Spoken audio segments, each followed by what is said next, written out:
Ang nagdiriwang, magalak tayong lahat. Si Jesu Kristo'y nabuhay, nanaig sa kamatayan. Alleluia, Alleluia.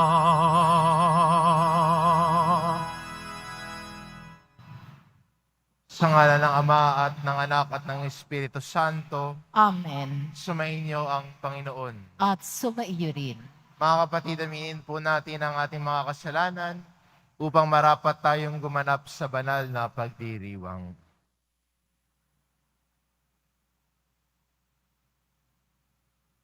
Inaamin ko Na makapangyarihang Diyos at sa inyo mga kapatid, na lubha akong nagkasala sa isip, sa salita, sa gawa, at sa aking pagkukulang. Kaya isinasamo ko sa mahal na Birheng Maria, sa lahat ng mga anghel at mga banal, at sa inyo mga kapatid na ako'y ipanalangin sa Panginoong ating Diyos. kaawaan tayo ng makapangyarihan Diyos, patawarin tayo sa ating mga kasalanan at patnubayan tayo sa buhay na walang hanggan. Amen. Panginoon, kaawaan mo kami. Panginoon, kaawaan mo kami. Kristo, kaawaan mo kami. Kristo, kaawaan mo kami. Panginoon, kaawaan mo kami. Panginoon, kaawaan mo kami. Manalangin tayo. Ama naming mga pangyarihan, ang aming kalooban ay lagi mong hubugin sa pagganap ng mga mabubuting gawain upang sa aming pagpupunyaging kamtin ang iyong bigay, mapagsikapan naming sapitin ang pagkabuhay kailanman sa pamamagitan ni Jesucristo kasama ng Espiritu Santo magpasawalang hanggan. Amen. Magsiupo na po ang lahat.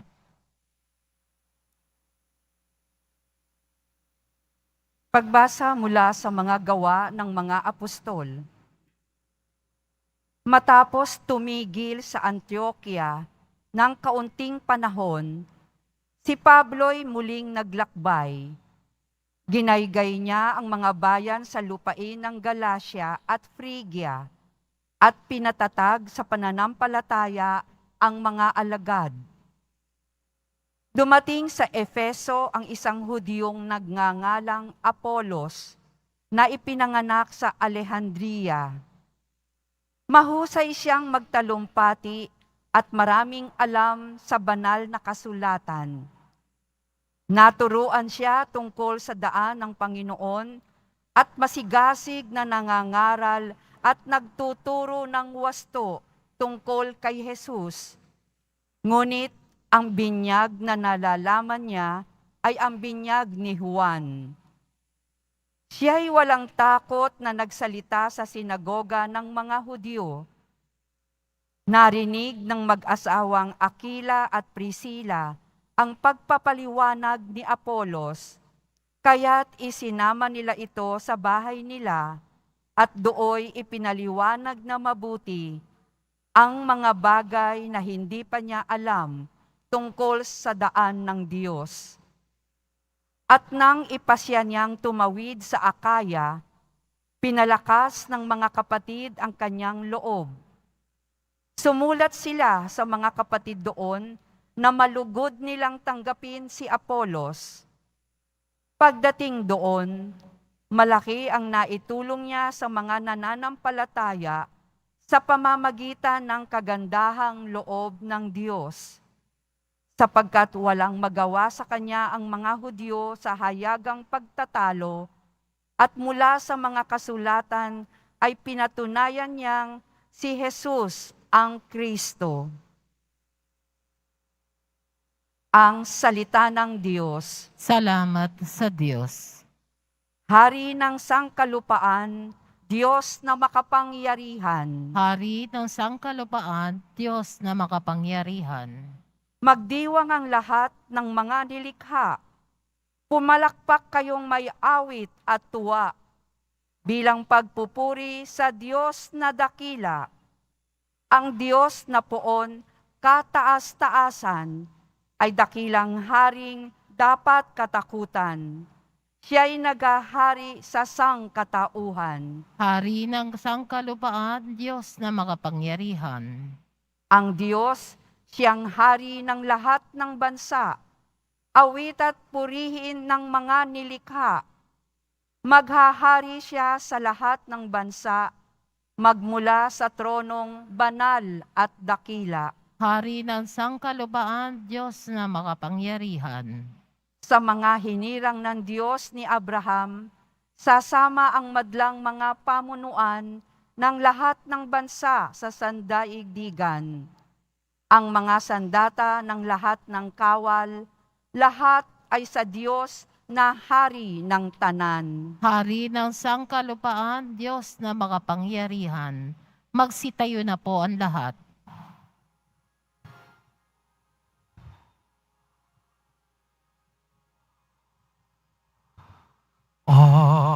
Alleluia, Alleluia, Alleluia, Alleluia. Mula sa Ama si Kristo at naparito sa mundo, nang sa langit galing tayo. Alleluia, Alleluia,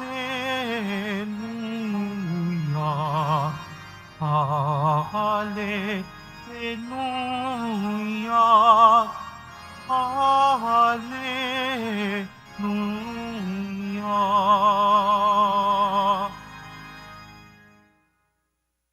Sumainyo ang Panginoon. At sumaiyo rin. Ang mabuting balita ng Panginoon ayon kay San Juan. Papuri sa iyo, Panginoon. Noong panahon iyon, sinabi ni Jesus sa kanyang mga alagad, "Tandaan ninyo, anumang hingin ninyo sa Ama sa aking pangalan, ay ibibigay niya sa inyo. Hanggang ngayon, wala pa kayong hinihingi sa Kanya sa pangalan ko. Humingi kayo at kayo'y tatanggap, upang malubos ang inyong kagalakan. Ang mga ito'y sinabi ko sa inyo ng patalinhaga, subalit darating ang panahon na hindi na ako magsasalita sa inyo ng gayon. Tuwiran ko nang sasabihin sa inyo ang tungkol sa Ama. Sa araw na iyo'y hihingi kayo sa Kanya sa aking pangalan, at hindi ko sinasabi sa inyo nadadalangin ako sa Ama para sa inyo, sapagkat iniibig nga kayo ng Ama. Iniibig niya kayo sapagkat ako'y iniibig ninyo, at naniniwala kayong nagmula ako sa Diyos. Ako'y mula sa Ama at naparito sa sanlibutan. Ngayon aalis ako sa sanlibutan at babalik sa Ama." Ang mabuting balita ng Panginoon. Pinupuri ka namin, Panginoong Hesukristo. Magsiupo na po ang lahat.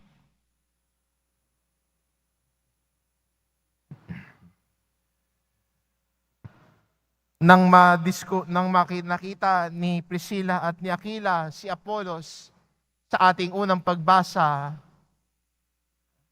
hindi naman nila sinabing, "Sino ba yan? Salita ng salita, hindi marunong. Sino ba yung salita na yan? Di man magaling." Dahil nakita nila may mga kulang sa pagpapahayag ni Apolos, imbis na pagsalitaan, laitin, anong ginagawa ng isang mabuting Kristiyano? Tinutulungan ang kapwa niya. Kaya anong ginawa ni Priscilla at ni Aquila? Kinuha nila si Apolos at tinuruan tungkol sa mabuting balita. At sana sa pamayan ng Kristiyano, magandang pangarap ito na sana makahanap tayo ng supportive community sa ating Kristiyanong pamayanan. Na kung meron tayong kakilala na pwede nating turuan, pwede nating tulungan, turuang lumago. Kadalasan kasi iniisip natin, tayo-tayo lang, kami-kami lang. Ilang taon na kami rito, kami-kami lang. Ilang taon na kami naglilingkod dito, kami-kami lang. Bata pa lang ako, nandito lang, kami-kami lang. Sana ang mabuting Kristiyano kayang yakapin at turuan ng kapwa niya. Tulad ng ginawa ni Priscilla at ni Aquila. Nung nakita nila si Apollo na nagpapahayag ng mabuting balita, ay may potensyal tong taong to. Marunong naman siya pero kulang. Kaya ang ginawa nila, tinuruan nila, ginabayan nila para maging mabuting tagapagbahagi ng mabuting balita si Apollo. To help one another, to encourage one another in faith. Sana walang puwang sa Kristiyanong komunidad o sa ating kapwa na tayo pa yung tatapak sa kapwa natin. Na tayo pa yung manliliit sa kapwa natin. Sana bilang mga Kristiyano, tulad na pinakitang halimbawa ni Priscilla at ni Aquila, na ang kapwa Kristiyano natin, imbis na ibaba natin, ay iangat natin. Gabayan natin, tulungan natin.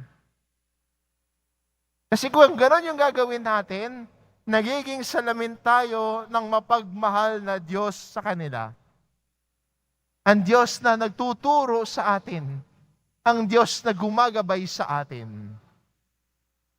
Dahil ang ating paggabay sa kapwa natin ay umuugat sa ating pagmamahal at pagmamalasakit sa kanila.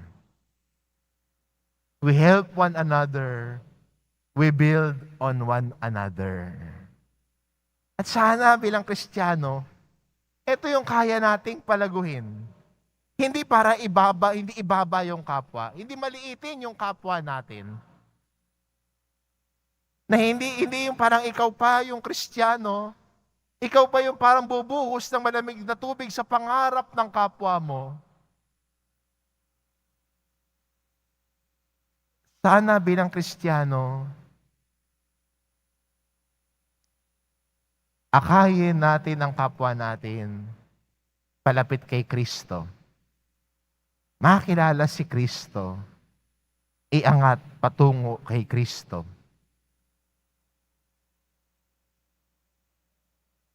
Maganda yung unang pagbasa natin eh. Si Apollo may pagnanais at nakakuha siya ng suporta sa Kristiyanong pamayanan para tulungan siya sa pagnanais niya na ipahayag ang mabuting balita. Sa totoo lang ho, no, minsan may lumapit po sa akin na isang bata at sabi niya, Father, magpapari po ako. Sabi ko, oh, maganda yan, magpari ka. At nasabi niya sa akin, kaso nga lang, ako nagsaserve sa simbahan. Oh, nagsaserve ka naman pala, sabi ko. At nasabi niya, pero Father, nahihiya po akong pumasok sa seminaryo. Bakit naman? Sabi ko. Kasi tinutukso ako ng mga kasama ko. Tinutukso po ako ng mga nakakatanda din po sa amin sa parokya, Father. Tinutukso nila ako dahil papasok ako ng seminaryo. Sana bilang Kristiyano, let us encourage one another to follow Christ. Baka meron sa inyo dyan, may kakilala gusto magpare. Tapos inaasar mo, wag ka na dyan, hindi ka tatagal dyan, masusunog ka dyan. Wag ko ganon. Let us encourage one another to follow the Lord. Let us encourage one another to have that step closer to God, in our relationship with God. tulungan ng isa, palakasin ang loob ng bawat isa. Yan po ang nakita nating halimbawa sa ating unang pagbasa. At alam ko, bilang mga Kristiyano at deboto ng mahal na pong Hesus Nazareno, kaya nating akayin ang bawat isa. Palapit kay Kristo, makilala si Kristo. Amen. Magsitayo po ang lahat.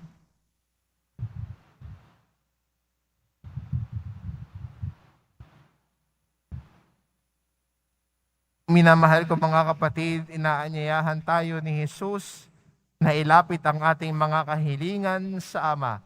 Sa pamamagitan niya at tiniyak niya ang ating madaramang kagalakan bilang tugon sa ating mga panalangin. Ang ating itutugon, Panginoon, gawin mong lubos ang aming kagalakan. Panginoon, gawin mong lubos ang aming kagalakan. Ang mga pinuno ng simbahan sa pamamagitan ng kanilang pangangaral at patnubay, naway umakay sa atin sa kaluwalhatian ng ating tahanan sa langit. Manalangin tayo. Panginoon, gawin mong lubos ang aming kagalakan. Ang mga nanunungkulan sa pamahalaan, naway pagkalooban ng biyayang makapaglingkod na may katapatan at dangal. Manalangin tayo. Panginoon, gawin mong lubos ang aming kagalakan. Ang mga taong naghihirap at may mabibigat na pasanin sa buhay, naway makatanggap ng lakas mula sa banal na Espiritu. Manalangin tayo. Panginoon, gawin mong lubos ang aming kagalakan. Ang mga may sakit, naway makatanggap ng ginhawa at pagpapalakas ng loob mula sa kanilang mahal sa buhay. Manalangin tayo. Panginoon, gawin mong lubos ang aming kagalakan. Ang ating mga mahal sa buhay na namayapa na ay maihatid nawa sa kagalakan at kaluwalhatian ng langit. Manalangin tayo. Panginoon, gawin mong lubos ang aming kagalakan. Hilingin natin sa Panginoon na ipagkaloob ang biyaya ng ulan na siyang matinding pangangailangan ng ating bansa upang ang pinsala sa mga pananim at kabuhayan at ang napipintong krisis sa tubig at kuryente ay maiwasan. Manalangin tayo. Panginoon, gawin mong lubos ang aming kagalakan. Ama, sa tuwin ay dinidinig mo kami at ipagkaloob ang lahat ng aming hinihiling sa pamamagitan ng mga kagalingan ng iyong anak. Manatili nawa sa amin ang iyong Espiritu upang ituro sa amin kung ano ang nararapat naming hilingin sa Diyos at ibuhos ang iyong mga biyaya sa amin. Hinihiling namin ito sa pamamagitan ni Kristo na aming Panginoon. Amen. Magsiupo na po ang lahat.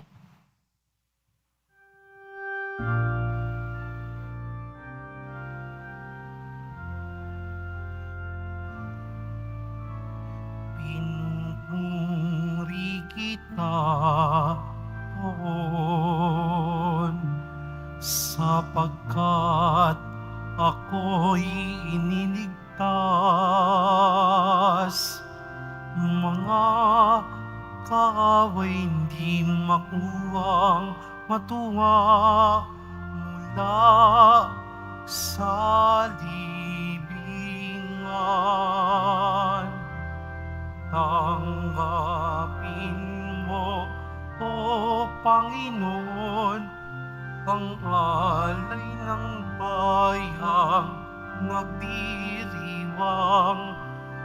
Puhunan mong bigay ang alak at tinapay, handog ng pagkabuhay.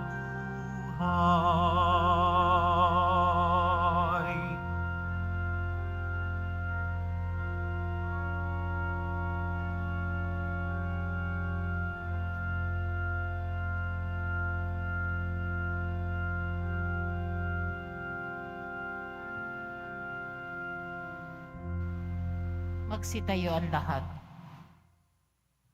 Manalangin kayo mga kapatid upang ang paghahain natin ay kalugdan ng Diyos amang makapangyarihan. Tanggapin nawa ng Panginoon itong paghahain sa iyong mga kamay, sa kapurihan niya at karangalan sa ating kapakinabangan at sa buong sambayanan niyang banal. Ama naming lumikha, para mo ng awa gawin mong banal ang mga alay naming iyusan ng kalugdan, at kami gawin mong hain sa iyo'y laging nakalaan. Sa pamamagitan ni Jesucristo kasama ng Espiritu Santo, magpasawalang hanggan. Amen. Sumainyo ang Panginoon. At sumaiyo rin. Itaas sa Diyos ang inyong puso at diwa. Itinaas na namin sa Panginoon. Pasalamatan natin ang Panginoong ating Diyos. Marapat na siya ay pasalamatan. Ama naming makapangyarihan, tunay ngang marapat na ikaw ay aming pasalamatan. Ngayong ipinagdiriwang ang paghahain ng Mesiyas, ang maamong tupa na tumubos sa aming lahat. Ang katawan ng anak mong sa krus na bayubay ay handog ng pag-ibig na walang kapantay. Ito ang paghahain ganap mong kinalugdan, ito ang nilungati ng dating pag-aalay. Ang buong sarili sa anak mong si Jesus ay inihain sa iyo upang kami matubos. Siya ang dambana at paring naghahandog. Siya pa rin ang tupang handog na ibinukod. Kaya kaysa ng mga anghel na nagsisiawit ng papuri sa iyo, nang walang humpay sa kalangitan, kami nagbubunyi sa iyong kadakilaan. Santo, Santo, Santo, Panginoong Diyos ng mga hukbo, napupuno ang langit at lupa ng kadakilaan mo, o sana sa kaitaasan, pinagpalang na paririto sa ngalan ng Panginoon, o sana sa kaitaasan, magsiluhod po ang lahat. Ama naming banal, ikaw ang bukal ng tanang kabanalan, kaya't sa pamamagitan ng iyong Espiritu, gawin mong banal ang kaloob na ito upang para sa amin maging katawan at dugo ng aming Panginoong Jesucristo. Bago niya pinagtiis ang kusang loob na maging handog, hinawakan niya ang tinapay, pinasalamatan kanya, pinagati-hati niya iyon. Iniabot sa kanyang mga alagad at sinabi, "Tanggapin ninyong lahat ito at kanin. Ito ang aking katawan na ihahandog para sa inyo."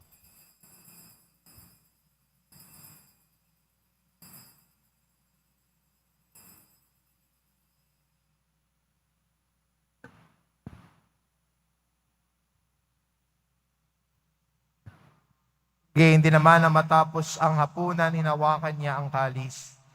Muli kanyang pinasalamatan. Iniabot niya ang kalis sa kanyang mga alagad at sinabi, "Tanggapin ninyong lahat ito at inumin, ito ang kalis ng aking dugo, ng bago at walang hanggang tipan. Ang aking dugo na ibubuhos para sa inyo at para sa lahat, sa ikapagpapatawad ng mga kasalanan. Gawin ninyo ito sa pag-alala sa akin."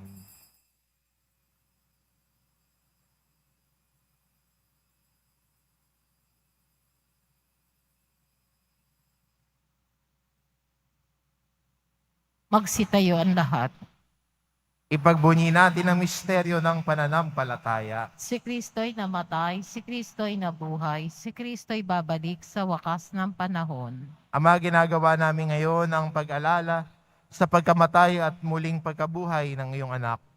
Kaya tinaalay namin sa iyo ang tinapay na nagbibigay buhay at ang kalis na nagkakaloob ng kaligtasan. Kami nagpapasalamat dahil kami iyong minarapat na tumayo sa harap mo para maglingkod sa iyo. Isinasamo namin kaming magsasalo-salo sa katawan at dugo ni Kristo ay mabuklod sa pagkakaisa sa pamamagitan ng Espiritu Santo. Ama, lingapin mo ang iyong simbahang laganap sa buong daigdig. Puspusin mo kami sa pag-ibig kaisa ni Francisco na aming Papa at ni Jose na aming Obispo at ng Tanang Kaparian. Alalahanin mo rin ang mga kapatid naming nahimlay na may pag-asang sila'y muling mabubuhay. Gayon din ang lahat ng mga pumanaw. Kaawaan mo sila at patuloyin sa iyong kaliwanagan. Kaawaan mo at pagindapatin kaming lahat na makasalo sa iyong buhay na walang wakas. Kaisa na mahal na Birheng Maria na Ina ng Diyos, ng kabiyak ng puso niyang si San Jose, kaisa ng mga apostol at ng lahat ng mga banal, na namuhay dito sa daigdig ng kalugod-lugod sa iyo, may pagdiwang nawa namin ang pagpupuri sa ikararangal mo sa pamamagitan ng iyong anak na aming Panginoong Hesu Kristo. Sa pamamagitan ni Kristo kasama niya at sa Kanya, ang lahat ng parangal at papuri ay sa iyo, Diyos amang makapangyarihan, kasama ng Espiritu Santo, magpa sa walang hanggan. Amen. Sa tagubilin ng mga nakagagaling na utos at turo ni Jesus na Panginoon natin at Diyos, ipahayag po natin ng lakas loob. Ama namin, sumasalangit ka, sambahin ang ngalan mo, mapasa amin ang kaharian mo, sundin ang loob mo dito sa lupa para nan sa langit.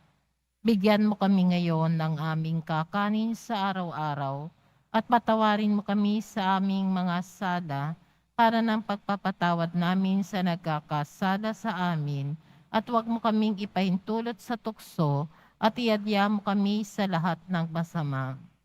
Hinihiling namin kami adya sa lahat ng masama, pagkalooban ng kapayapaan araw-araw, iligtas sa kasalanan at ilayo sa lahat ng kapahamakan. Samantalang aming pinananabikan ang dakilang araw ng pagpapahayag ng tagapagligtas naming si Hesu Kristo. Sapagkat iyo ang kaharian at ang kapangyarihan at kapurihan magpakailanman. Amen. Panginoong Kristo, sinabi mo sa iyong mga apostol, kapayapaan ang iniiwan ko sa inyo, ang aking kapayapaan ang ibinibigay ko sa inyo.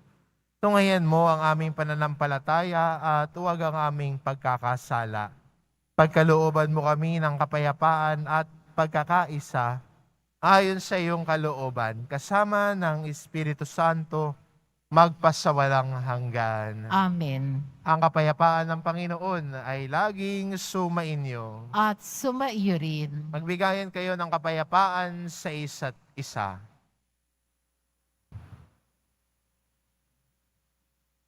Kordero ng Diyos na nag-aalis ng mga kasalanan ng sanlibutan, maawa ka sa amin. Kordero ng Diyos na nag-aalis ng mga kasalanan ng sanlibutan, maawa ka sa amin. Kordero ng Diyos na nag-aalis ng mga kasalanan ng sanlibutan, ipagkaloob mo sa amin ang kapayapaan. Magsiluhod po ang lahat.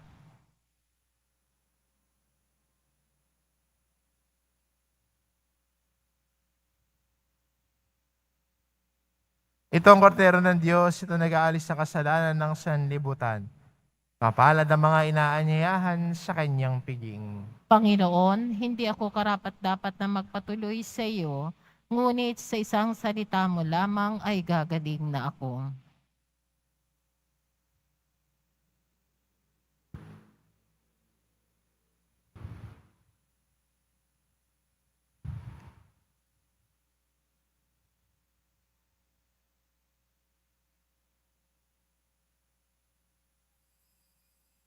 Para sa lahat ng tatanggap ng banal na komunyon, sasagot po tayo ng amen pagkasabi ng pari o ng lay minister ng katawan ni Kristo at isubo agad sa bibig bago umalis sa harapan ng pari o lay minister. Sumunod po tayo.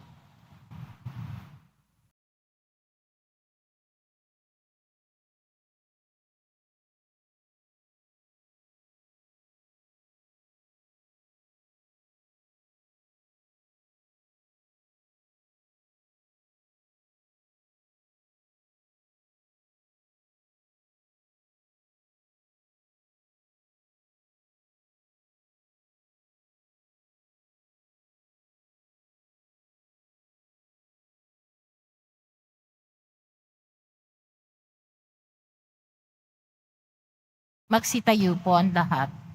Manalangin tayo.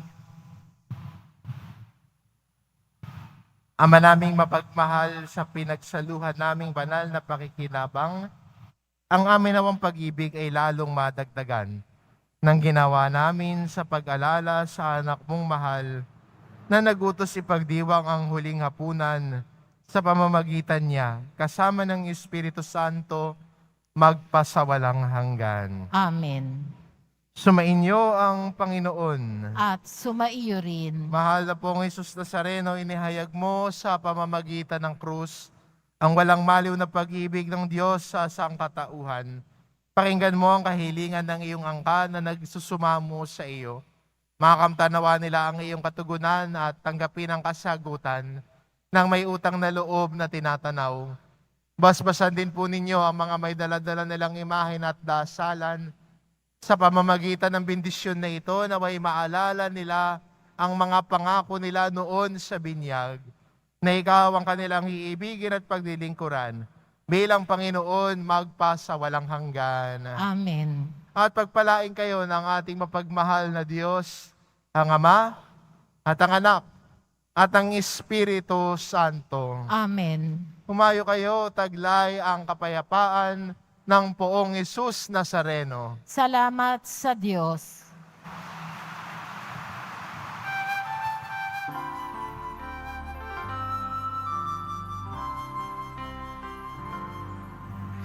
Padre Jesus Nazareno, sinasamba ka namin.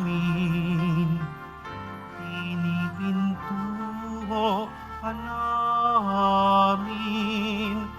Aral mo ang aming buhay at kaligtasan. Cristo Padre Jesus Nazareno, iligtas mo kami sa kasalanan. Ang krus mong kinamatayan ay sagisag ng aming kaligtasan. Nuestro Padre Jesus Nazareno, dinarangal ka namin.